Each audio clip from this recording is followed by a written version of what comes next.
Hi, so today I wanted to talk about the great Romanian scholar of religion, Mircea Eliade, and his idea of the sacred center.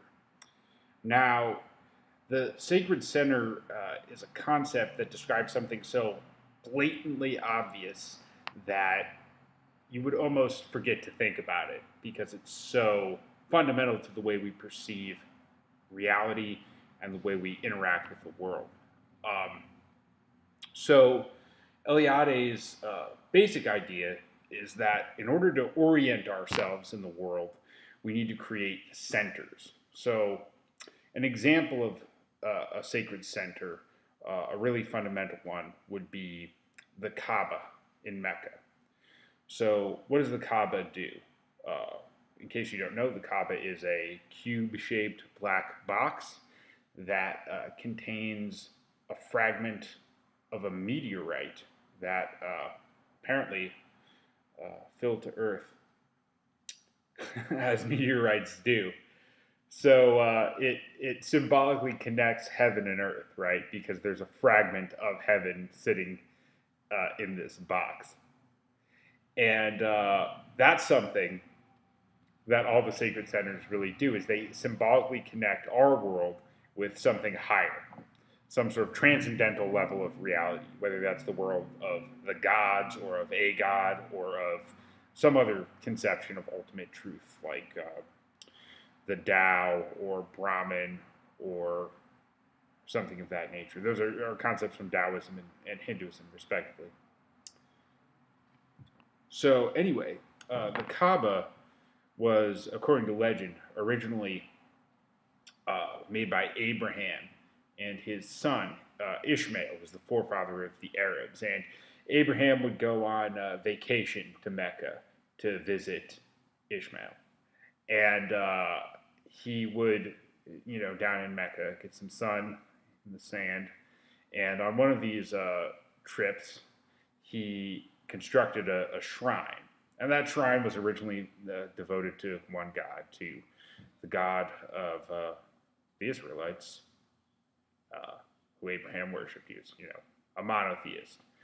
But as time went on, that shrine, the Kaaba, became gradually filled with more and more idols. So as people would go out into neighboring countries, they'd be like, "Oh, I just heard about this cool Syrian god who can help it rain more out here in this sandy desert." So, or they would go to, say, Mesopotamia and be like, "Oh, I just heard about this cool Mesopotamian god who can, goddess who can help improve fertility if you want some more kids." So they started packing the Kaaba full of all these idols, all this junk from these surrounding societies. But when Muhammad decided to, found Islam, or he was called or compelled to found Islam, one of the things he famously did was he uh, smashed all the idols in the Kaaba. The center of that society had been scattered all over the place, right? Instead of being devoted to one thing, one God, as Abraham had originally intended it to be, it had been filled with a multiplicity of uh, different idols, different, all symbolizing different desires and needs. Rain, fertility, uh, triumph in war, all of these different things. It was like human beings had compartmentalized their desires into all these different categories. But by smashing all those, Muhammad was sort of uniting the current of human desire and attention into one stream, which was flowing towards the one God, towards Allah. And so, one form that this took, this idea of the center, is, well, what direction do you pray in if you're going to say the prayer, the ritual prayer 5 times a day in Islam? Well, you pray in the direction of the Kaaba. It serves as a compass for the human spirit. It's something that always orients you in the world. You never forget where your center is. It's out there in Mecca, right?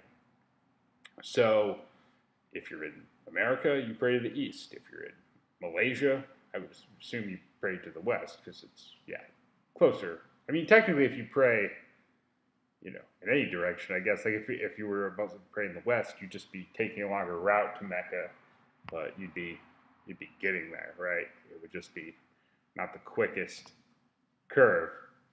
Whereas if you're praying in the direction of the north or the south, yeah, you're totally off. But so anyway, it functions to orient people in the world.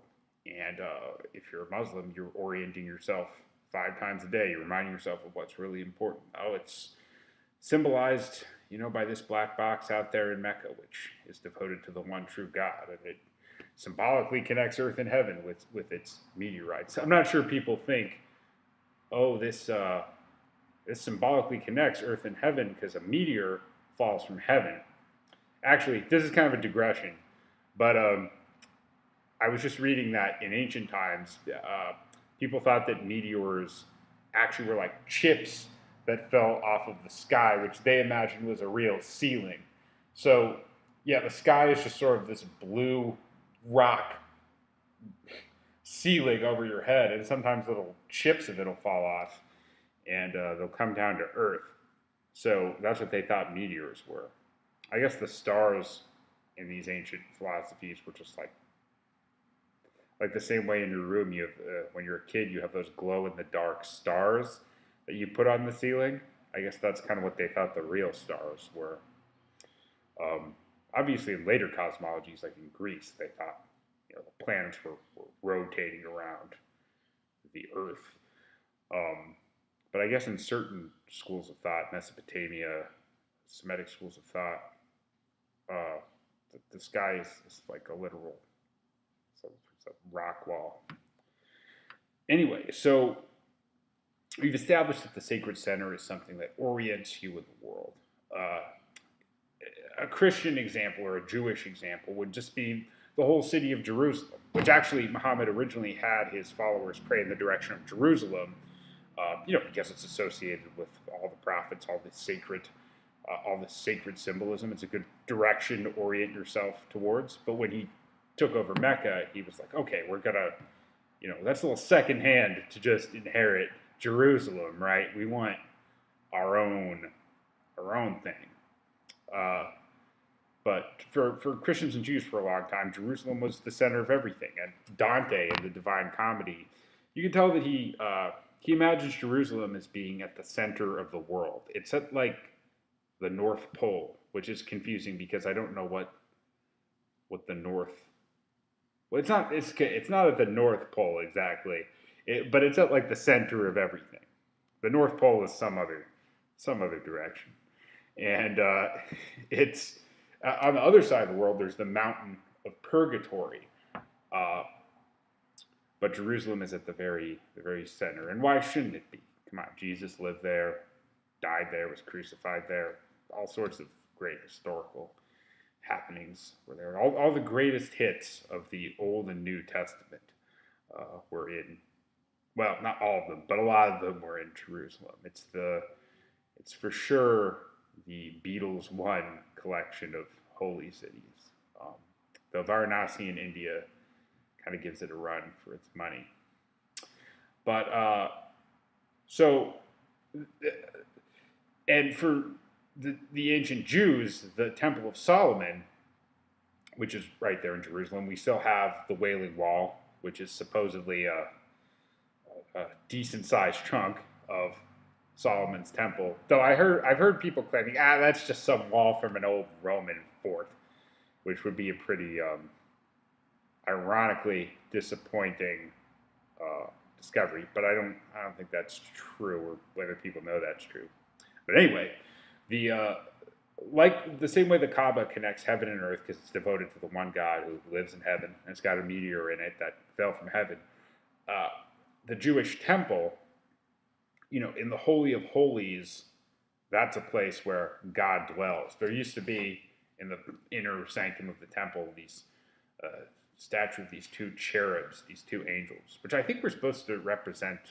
I don't know if this is a little too Dan Brown or Da Vinci Code-ish, but I think that legitimate scholars have said this, like this guy Moshe Idel from Israel, that it symbolizes the union of the male and the female. right? So it's everything comes together at this one point inside the temple with the two male and female cherubs sort of touching wings. Um, and then God is sort of dwelling invisibly above that, above and beyond the duality of the male and the female. And this place in the center of the temple is a point of contact with heaven, with the divine, with God. And one feature that it possesses is that when, according to the Bible, I don't know, it's in Kings or something, when they create the sacred center, when they finally build the temple and consecrate it, there's like this smoke that starts pouring out of it, and that's supposed to be God setting up shop in this temple. He comes down and dwells in the temple after they build it, which is kind of a crazy idea. It's interesting.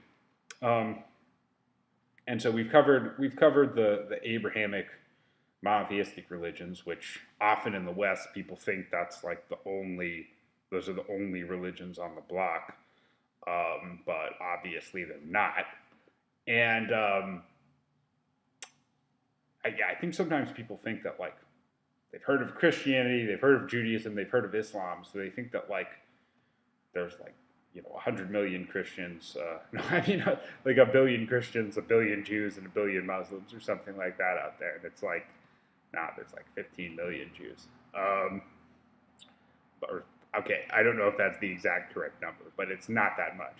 Whereas Buddhism and Hinduism are pretty high, at least in the count of adherents. But anyway, to turn to the east, you have a lot of examples of sacred centers there too. I mean, in a sense, every single religious body, every religious construction, not every religious construction, but a good amount of temples and mosques and shrines function as sacred centers. And they all serve to orient our attention, orient our desires towards one point. Like we were talking about the symbolism of connecting earth and heaven with the meteorite, or with the Holy of Holies, where God sort of comes down there in smoke form and sets up shop. Well, that's what do you think a church steeple's doing? It's connecting earth and heaven. It's like leading up to this single point, with Egyptian obelisks, they symbolize the rays of the sun god Ra, connecting, again, a god who's up in heaven, like the sun, with the earth. And so the obelisk, that's interesting too, because what's our apparently secular monument, the Washington Monument, that's an obelisk, right? So that's connecting heaven and earth in the name of the divine presence that was George Washington, right?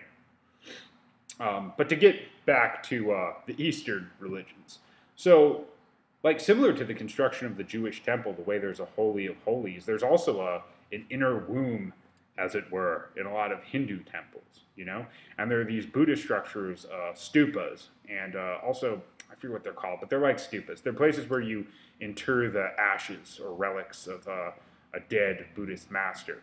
And the way people pay homage to these things is, well, you just like walk around them. You walk around the center. Muslims in Mecca or Muslims around the world will pray towards Mecca. They're orienting themselves towards the center. People in Tibet will go on pilgrimages towards the center, or they'll go walk around that center when they get there and circumambulate it, walk clockwise. The Tibetan Buddhists walk clockwise. There's this other religion, which is a lot like Tibetan Buddhism, called Bon, and they walk counterclockwise. And it's a big source of contention and dispute. But I don't know how big of a source of contention and dispute it is, but one should assume, right? So one of the ways in Tibet that people will pay homage to the sacred center and orient their attention towards the divine as represented in that sacred center is they'll go on a pilgrimage where they prostrate themselves every step of the way.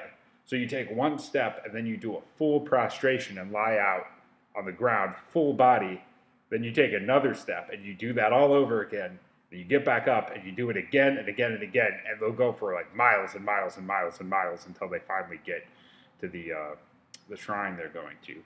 So one of the crucial, there's like a trillion and one sacred centers in India that could work equally well for the symbolism here. Like the equivalent of Jerusalem in India is Varanasi. It's the sacred city where supposedly if you go die there, you don't have to reincarnate anymore. You don't have to come back to planet Earth. That's it. You're gone. It's done. But there's also this mountain called Mount Kailash, which is actually in Tibet, and it's like I don't know, it's like on the border of Tibet and Nepal. It's like where not where Mount Everest is, but it's like that. And that place is supposedly like Mount Olympus, which is another example of a sacred center connecting heaven and earth, or Mount Sinai, where Moses goes to talk to God, connecting heaven and earth. Mount Kailash is like that. It's where the god Shiva lives at the very top. And it's also connected to the idea of a sacred mountain, Mount Meru, which is at the center of the earth. But it's hard to say whether Mount Meru is like a real mountain or whether it exists in some sort of subtle realm that we can gain access to. But Mount Kailash is interesting because no one's actually ever been to the top of Mount Kailash. People have debated it. I was reading about this. The mountaineers are like, oh yeah, that would be a challenging run, and maybe you could get up this way and get up that way, but it always ends up snowing or whatever, or they just can't figure it out. So no one's been up there. So maybe someday someone will go up there and have a chat with Shiva. But part of the sacredness of this mountain is that you can't get to it. It's inaccessible. But it's a symbol too of Shiva's lingam, which people frequently call a phallic symbol. I mean, I guess like the word lingam literally is a phallus, but that's not really the way a Hindu would think of it. The way a Hindu would think of it is, well, maybe a phallus is really sort of a pale shadow of what the lingam represents, of the divine creative power that the lingam represents. And for the ladies out there, don't worry, there's also the yoni, which is the feminine equivalent. So right next to Mount Kailash, there's Lake Mansarovar, and that symbolizes feminine creative power because it's a lake, and Kailash is a mountain. So you have sort of masculine creative power and feminine creative power symbolized here at the center of the earth, connecting the world, our lowly, mundane, fleshly existence with the higher realm of heaven, Hindu heaven. So one of the most common examples, and Eliade talks a lot about this, of a sacred center or world center, is the idea of a world tree, which exists in a ton of different mythologies. So one of the most famous examples in the West is Yggdrasil, and I have no idea if I'm pronouncing that correctly, but it's the old Norse world tree that, connects heaven and earth. Its roots reach down to hell. Its its branches stretch up to heaven. And Yggdrasil, it's just a classic example of a world tree. And you find these all over the place. Like with shamans, when they go into their, you know what a shaman is, right? They're, it's someone who has a special personal connection with the world of spirits, and they can journey up into the sky, connected through this world tree, which exists in some sort of symbolic, spiritual, metaphorical level, and or they can journey down to the underworld, and they can get healing medicines and tools to help the people who are suffering in their tribe back on Middle Earth, back where in that middle region where we live. And that gives you a sense too of the symbolic function connecting heaven and earth. The same way Moses goes up to the top of Mount Sinai to receive the 10 Commandments from God. Well, a shaman, he can go up to the sky, to the top of the world tree, and get some medicine, get some good tips on how to help the people stranded down below, suffering from various ailments to which the flesh is prone. And a really common example of this whole world tree thing is in Jack and the Beanstalk. What's the beanstalk? Well, it's a world tree. It connects heaven and earth. Someone climbs up it. What do they do when they climb up it? Jack, he kills God. Well, he doesn't really kill God. He kills sort of a tyrannical idea of a sky father, which could be related to like the most negative conceptions we have of God, of like a haywire father God, a sort of like what Freud would call the superego that sort of dwells in this uh, inner mental sky telling you what you should and shouldn't be doing and bossing you around and making you feel guilty about things and ruining your life. And so when Jack goes up there, he has to attack this false tyrannical conception of God, which is really just sort of a domineering dad. And Jack kills that ogre, and but he gets his goose that lays the golden eggs and comes and brings that right back to Earth. So, um, that's showing that the same way Moses brings back down the Ten Commandments from Mount Sinai, in the same way that the shaman will bring back down medicine good advice from the sky. So does Jack bring back down a goose that lays golden eggs that will benefit his family, himself, people he loves, the things that matter most. So I think we've sufficiently established that this impulse to create a center is pretty universal. And with the Washington Monument, we hinted at the fact that it's not just religious symbols that take the role of a sacred center. We're constantly creating them for all sorts of secular purposes all the time anyway. So we gave the obvious example of the Washington Monument, which is associated with, a culture hero, George Washington, someone who brought down, okay, maybe he didn't bring down the Ten Commandments from Mount Sinai, but he brought down, he brought down liberty. He brought down freedom and democracy from higher regions of the spirit, of the self, of the mind. And what else? We can think of, there are a ton of secular examples of sacred center in Washington, D.C. alone. We can go through all these examples of any state capital is a sacred center. And the same way that mosques or the Hagia Sophia use a dome-like structure, so do state capitals or the Capitol in D.C. They're all converging upwards towards one point. The same way steeples all point up to one point, or obelisks point up to one point, or the Mount Kailash goes up there to one point. You're getting the point. The symbols of the nation itself, the Washington Monument, state capitals, it's all points converging in one center, one source to which we orient ourselves. And that's some ideal of democracy or freedom or the greater good, whatever it is. We're all oriented towards one point, towards one center. And if society falls into centerlessness, well, what is that? That's road warrior, right? That's the road. That's people eating babies. That's people, making barbecue out of their neighbors, thigh meat. That's just a disgusting example, but that was from the road, so I didn't come up with thigh meat. That's or buttock meat or whatever they're eating. That's centerlessness. A state of pure anarchy. So every culture creates a center, and sometimes that center is some corrupt crap. Think about North Korea. What's their center? It's just some jerk, and everyone is oriented towards this guy. And, it's a false center. There's actually a parable in the Bible about that. Well, it's not in the Bible. It's in the Apocrypha, right? So there's this Greek king. Maybe this is in the Apocrypha. It doesn't matter. It's somewhere in one of those books. Where there's this Greek king who installs a statue of himself in the Holy of Holies in the temple when he takes it over.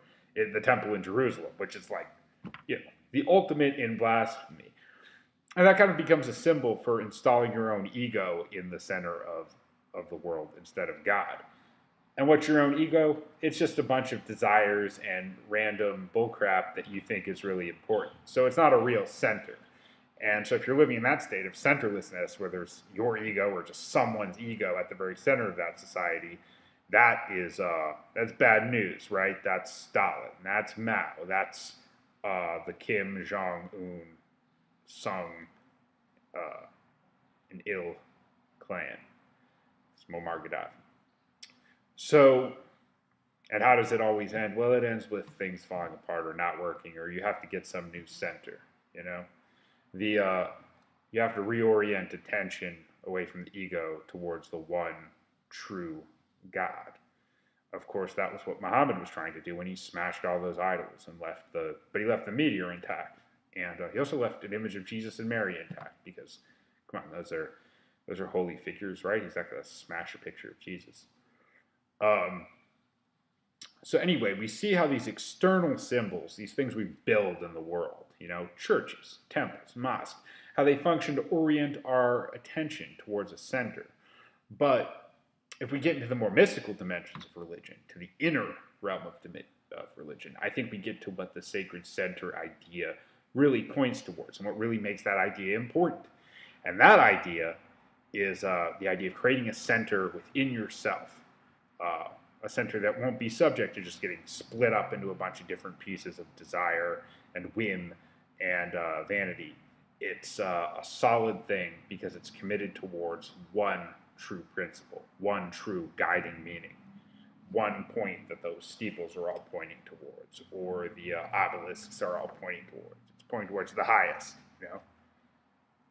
And you can definitely watch some interesting Jordan Peterson videos where he talks about the symbolism of Pinocchio, where Geppetto sets his sights on the highest star, right? He wishes upon a star. And I think that's what all of these sacred center structures, the world trees, the steeples, they're all orienting towards a highest possible conception of the good, of the ideal, the absolute. So when you get into the mystical dimensions of this isn't just an outer thing enacted through rituals, through praying 5 times a day or going on pilgrimages. It's enacted through a mystical process of concentrating within. So in Hindu thought, you have this idea, which has kind of been appropriated or perverted by New Age thinkers, which is the idea of the chakras, right? These subtle centers in the body that you can concentrate on, and you can gather all of your attention in one place, and you can see God by doing this, right? If you put all of your attention on your heart chakra, which is located not where your heart is on the left exactly, it's right in the middle. If you concentrate there, you can, and you're devoted to, let's say you're devoted to the god Krishna, you can see the god Krishna in your heart if you're looking for him there and concentrating there. Or you can see any form of God that you're devoted to within your own heart, according to Vedanta Hinduism, which is this mystical school of Hindu thought. And the same thing with the third eye chakra right here. You can close your eyes, concentrate there, look inside. Commonly the sacred word Om is used to reorient your attention. You keep repeating, you keep returning to that sacred center throughout the day, right? Which is established within yourself in a sort of spiritual sense. If you're concentrating on the word Om is your center. And you keep, the same way the Tibetan pilgrims keep walking around the circumambulating the stupas or temples or shrines with the dead saints' bones, you repeat that same repetitive process throughout the day in your own mind by saying Om over and over and over again, or by constantly bringing yourself back to your sense of attention, right? Or constantly bringing yourself back to the feeling of, there's this process called self-inquiry. You just sit there and you ask yourself, who am I? And you keep trying to bring yourself back to your sense of I, of who you are. And part of the idea of that is that you won't actually find it. And instead of finding this false center of the ego, you find a sort of centerless center, which is just consciousness, which is everywhere. So let's see, what would be another interesting example of a sacred center within? Well, in Tibetan Buddhism, we've already talked about their outer symbols, but there's an inner symbol too, which is called the mandala. And a mandala is essentially an aid to meditation. It's a way of concentrating on this kind of diagram. It's got 4 points. They all symbolize different things. It's too laborious to go into the exact symbolism of the mandala because it's very interesting and intricate and ornate, and I'd recommend you look it up. Carl Jung was obsessed with dry mandalas too, the sort of doodling that you do when you start to become a fully actualized individual or self, according to Jung, frequently takes a mandala form. Because what a mandala is it's sort of a representation of your own innermost, the innermost dimensions of the self, almost, or of kind of an ideal self or best self. Even though Buddhism affirms that there is no self, ultimately speaking, there's no ego, ultimately, the mandala is sort of a tool to orient yourself towards like proper attitude towards life and towards the inner realm. And by sort of embodying what the mandala, this sort of spiritual diagram, represents, you begin to take on those qualities, those admirable qualities, those qualities of illumination and enlightenment and perfection. Um, so, yes, we've covered, I think we've made a pretty detailed tour of the sacred center idea, an idea so blindingly basic that it's always a shock to realize that it's there and that there's some sense in articulating it. So I think we've gotten a sense too about what's valuable about this idea. If you don't have a sacred center, or if you're not orienting your attention towards one point, what are you doing? Of course, there are the examples of the people orienting themselves towards some egoistic conception of life, right? And those people are just destroying things towards some sort of false center, towards a Stalin or an icon of Mao, you know? Or it doesn't need to be that elaborate. It can just be orienting yourself towards some, putting some random junk in the Holy of Holies instead of the one true God, right? Maybe you're orienting yourself towards, thinking you're cooler than everyone else, wearing a beret and thinking that makes that wearing a beret and smoking clove cigarettes or whatever is cool. That's your sacred center. But the ultimate ideal is to find something that isn't just a random egotistical desire, but some sort of higher meaning, some sort of transcendent emblem of meaning, like the word Om, like an image of God. And you attach yourself to that higher meaning. It could be a secular thing too. It could just be, some concept of the good. And you make that sacred center the absolute middle central point of your life. It becomes your Kaaba, your Holy of Holies, your mandala.